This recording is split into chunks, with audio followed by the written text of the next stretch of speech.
Next, our string orchestras will take us on a journey through gaming history, charting a course from the pixelated blocks of early home consoles to the vast atmospheric worlds of modern indie gaming.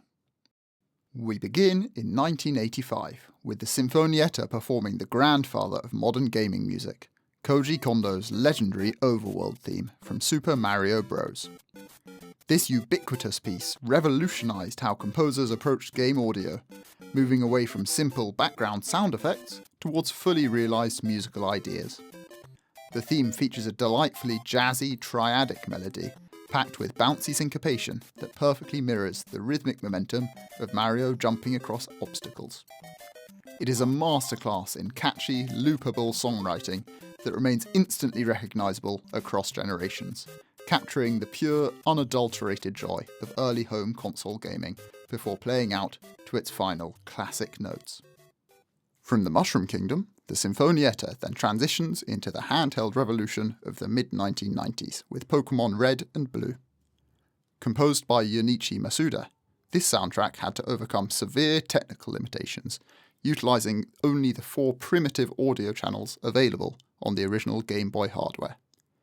This concise arrangement captures the spirit of the RPG classic, shifting from the pastoral, nostalgic warmth of Pallet Town to the aggressive, driving rhythms of the legendary battle theme, translating high-stakes 8-bit combat into a vibrant chamber experience.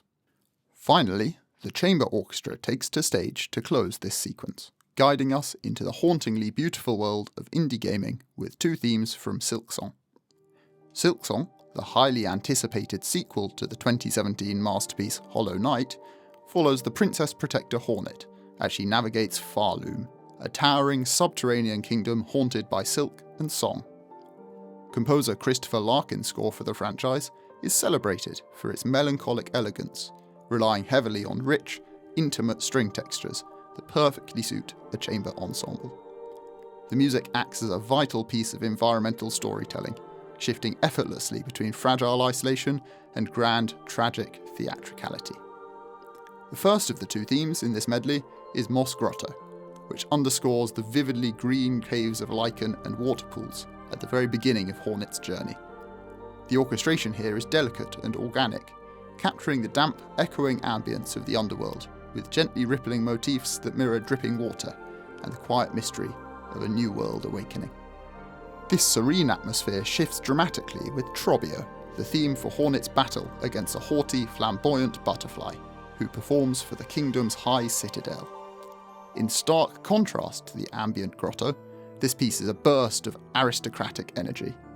It features a pompous, operatic, dance-like rhythm and soaring melodic lines that underscore the character's theatrical vanity and grand delusions. Ironically, this larger-than-life boss is named after his voice actor, Matt Trobiani, despite the character famously having only 4 lines of spoken dialogue in the entire game. Together, these pieces demonstrate how Larkin uses intricate, character-driven instrumentation to bring Farloom's dark, poetic lore to life.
Up next, the jazz band brings the music of Steam Gardens from Mario Odyssey.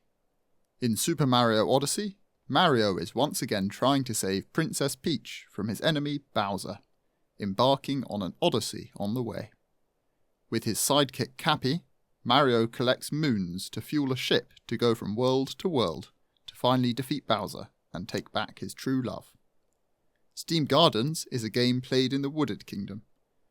Mario is welcomed by a society of automatons who protect a giant dome of flowers and machinery known as the Steam Gardens.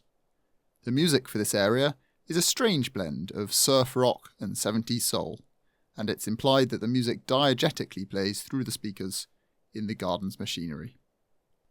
The jazz band will also play Megalovania from the hit 2015 game Undertale. One of the most successful indie games, it is a story where a human falls down into the underground, where monsters were outcasts from a past conflict with humans. Through the most brutal route of the game, the final boss you fight is Sans, a comic relief character who hides his secretly immense powers until the final confrontation. Megalovania is that battle theme as Sans tries to stop the player from causing further damage. Toby Fox's compositions weave in leitmotifs across the whole game, this track being a blend of rock and 8-bit style video game music inspired by Super Nintendo games from the 1990s. Following this, the big band will take the music of Mario once again to the stage, this time a popular tune from the first 3D Mario game, Super Mario 64. This game was one of the pinnacles of new technology, being the face of the new console of the Nintendo 64 at the time, revolutionising 3D gaming. In Mario 64, Peach invites Mario for tea, but is kidnapped by Bowser, perhaps unsurprisingly. Bob-on Battlefield is an early level in the game, underscoring the player's travels across a bright field of platforms and creatures. The music has a whimsical jazz-inspired feel within the technological constraints of early retro video game music.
Next, the Sinfonia will play music from Civilization VI, along with a newly arranged medley of themes from The Legend of Zelda: Breath of the Wild.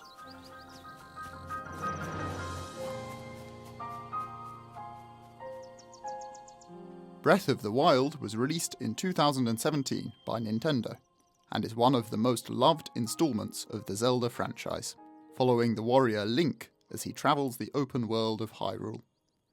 The music in Breath of the Wild often relies on shorter musical motifs that repeat or change depending on whatever situation the player ends up in. These motifs are often easy to loop without becoming repetitive, whilst creating a suitable atmosphere for the player's experience. Other motifs in the game are longer, more obvious, and more lyrical. Many characters have these kinds of themes attached to them. For instance, Prince Sidon, an ally of Link, who rules over the eastern waters of Hyrule, has a theme which is actually a variation on his name. In Japanese, the notes B and C are Si and Do respectively. Sidon's theme starts with these two notes repeated, musically spelling out his name. Moreover, his theme is popular for its optimistic energy and heroic yet heartfelt style, reflecting his character as a noble leader. The next theme in this medley is called Parasailing, and is perhaps the most jovial tune in the game, as it plays when Link partakes in a paragliding contest off the top of Ridgeland Tower, a very picturesque landmark in Hyrule. The theme is just as bright as the previous theme, but differently, it is more light-hearted and underscores the player's acrobatic triumphs. The next theme in the medley is Rito Village, which embodies a completely different facet of the game's musical storytelling. It is a serene song that paints the picture of a mountain village at night time, much at rest as the wind chimes ring and the whirligigs spin. The music for this area is almost like an orchestral nocturne, with wind chimes stirring quietly beneath a song-like melody in the wind and vibraphone. It briefly harkens back to an earlier Zelda game, Wind Waker, through the quoting of a melody that hadn't appeared in the franchise for 15 years.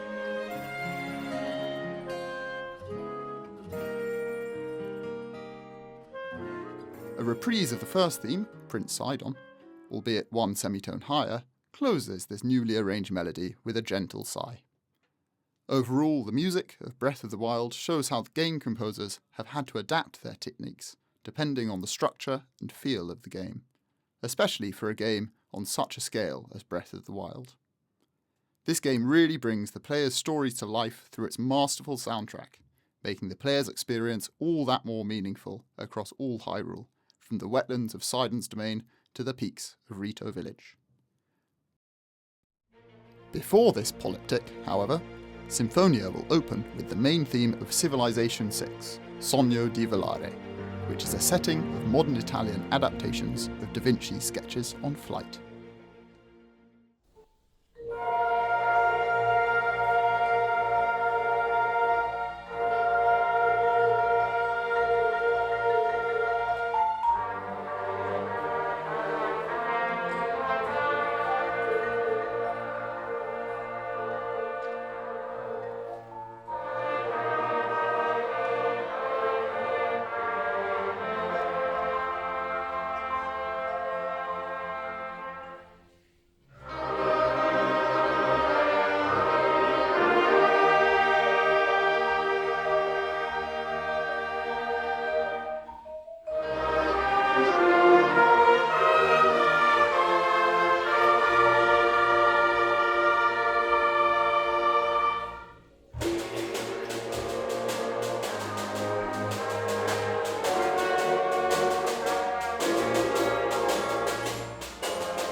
Up next, the Symphony Orchestra brings the music of Deltarune to the stage. Made by Toby Fox as a sequel to his 2015 hit Undertale. It is an episodic game currently consisting of 4 chapters. Chapter 1 released in 2018, followed by Chapter 2 in 2021. Chapters 3 and 4 just last year, and Chapter 5 just recently announced for release later this month. Across the player's journeys through realms known as the Dark Worlds, they meet the main antagonist of Chapter 3, Tenor, who hosts the game show known as Mr. Antenna's TV Show.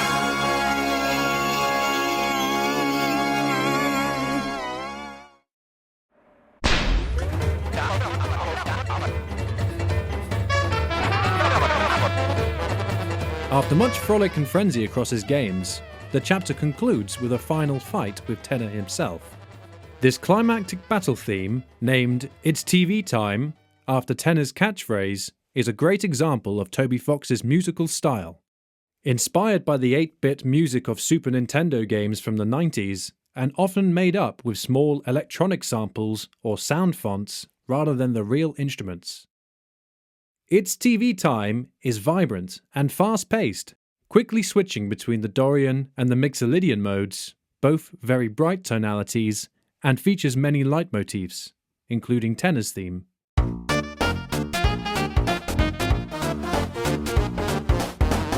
This new original orchestration allows the synths and sound fonts of the original to carry their digital whimsy over to this version, written specifically for Abingdon's Symphony Orchestra.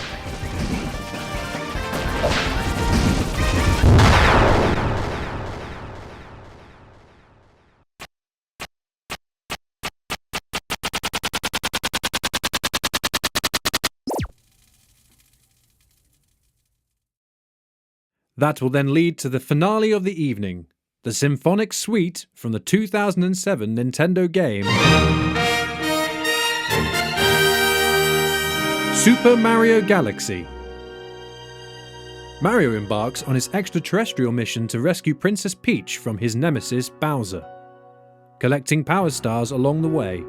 It is the first installment in the Mario series to use a full symphony orchestra for some of its music. The soundtrack covers some elements of big band, synthesizer pop, Latin music, and more. Whereas other tracks such as the title theme clearly draw on the music of Korngold and similar film composers. This medley by Andres Soto and Montgomery Henry combines the most iconic music from the game. First is Gusty Garden Galaxy, a heroic and cinematic track that then leads into Egg Planet, which is lighter and bouncier. Next is the lyrical and very Tchaikovsky Comet Observatory Waltz. After that comes Melty Molten Galaxy, a percussive and powerful number, which leads into Boy Bass Galaxy and then the climactic Bowser boss fight.